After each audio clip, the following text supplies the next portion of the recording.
ஓராண்டுக்கு முன்னால் நான் பதவிக்கு வந்தேன்.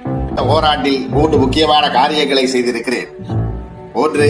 சுயமரியாதை திருமணத்திற்கு சட்ட அங்கீகாரம். 2. தாய் திருநாட்டிற்கு தமிழ்நாடு என்று பெயர் மாற்றம். 3. தமிழ்நாட்டில் இந்திக்கு இடமில்லை என்றும் தமிழ் மற்றும் ஆங்கிலம் என்கிற இருமொழி கொள்கை அறிவிப்பு. இதை பார்த்துவிட்டு பலருக்கு கோபமும் ஆத்திரமும் வருகிறது.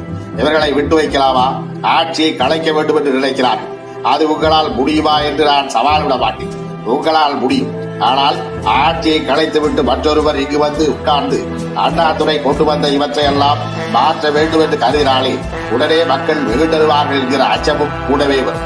இந்த நாட்டை இருக்கிற வரையில், இந்த அச்சம் இருக்கிற வரையில் அண்ணாதுரை தான் இந்த நாட்டை ஆள்கிறார் என்று பொருள்.